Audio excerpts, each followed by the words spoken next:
થોડીક અંદરની સુંદરતા જાણવાનો ગુણ રાખો. ઘણીવાર લોકોના ચહેરાથી સ્પષ્ટ જોઈ શકાતું નથી.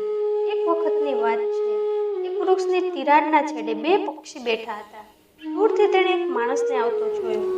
પંખીએ બીજા પંખીને કહ્યું, આપણે ઉડી જઈએ, તે આપણને મારી નાખશે. એક પંખીએ કહ્યું, તું તો સાવ ભોળી છે. તેનું ચાલવાનું, તેનો પહેરવેશ, એ માણસમાંથી માણસાઈ દેખાઈ રહી છે. તો શા માટે આપણને મારે?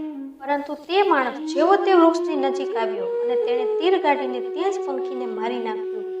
એક પંખીના મૃત્યુથી બીજું પંખી ચિંતા કરવા લાગ્યું. ફરિયાદ લઈને તે પંખી બાદશાહ પાસે ગયો. શિકારીને બોલાવવામાં આવ્યો. શિકારીએ પોતાનો ગુનો કબૂલ કરી લીધો. બાદશાહે પંખીને કહ્યું કે સજા તો તું જ તેને આપ. જે તારા દિલમાં હોય તે તેને સજા કર. પંખીએ આટલું જ કહ્યું. જો તું શિકારી છે તો પહેરવેશ શિકારીનો પહેરીને આવ. આ વેપારીના વેશમાં કોઈને દગો ન આપ. ડરવાની જરૂર તે લોકોથી નથી જે ખરાબ હોય છે. ડરવાની જરૂર તો તે લોકોથી હોય છે જે સારાના વેશમાં ખરાબ હોય છે. નાના નાના ગુનાથી બચ્યા કરો. આ નાના ગુના જ મોટા ગુના તરફ બોલાવે છે. વિષય તો હંમેશા ખુશી જ. દુઃખના તો ક્યાં એટલા નખરા હોય છે. જ્યારે પોતાને સસ્તો કરી દેવામાં આવે છે તો સંબંધ મોંઘો પડી જાય છે. કદર અને સમય કમાલના હોય છે. જેની કદર કરો તે સમય નથી આપતા અને જેને સમય આપો તે કદર નથી કરતા. જે નસીબમાં નથી હોતું તે હંમેશા દિલને પસંદ આવે છે. ઈચ્છાઓનું પ્રકરણ કેટલું અજીબ હોય છે. હંમેશા ત્યાંથી પસાર થાય છે જ્યાં રસ્તો નથી હોતો. એટલો કડવો અનુભવ છે કે આપણા ઘણા મિત્રો હોય છે પણ તેનાથી એક પણ મિત્ર આપણો નથી હોતો. સંબંધ અને રસ્તો ત્યારે પૂરો થઈ જાય છે જ્યારે પગ નહીં પરંતુ દિલ થાકી જાય છે.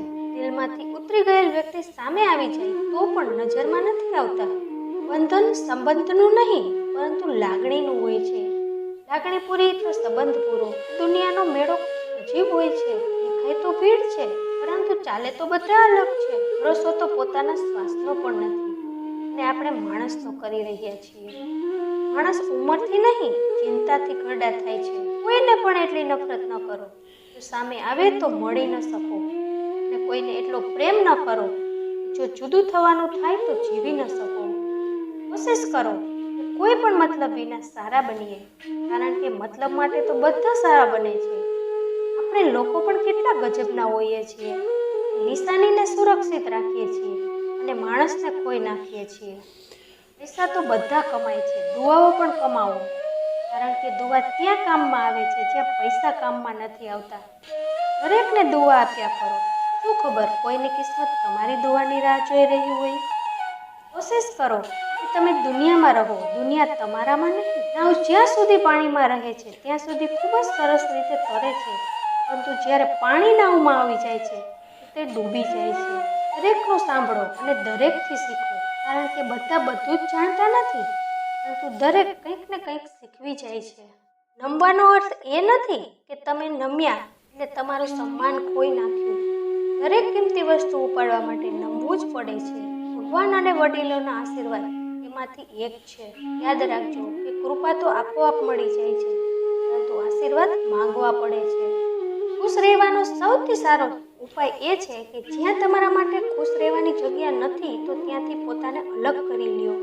તમારું દિલ ખૂબ જ કિંમતી છે. કોશિશ કરો કે તેમાં તે રહે જે રહેવાને લાયક હોય. આપણો સારો સમય તેને આપો જે ખરાબ સમયમાં તમારી સાથે રહે. આપણા વ્યક્તિને ઢાંકે છે, વાતચીત વ્યક્તિત્વને.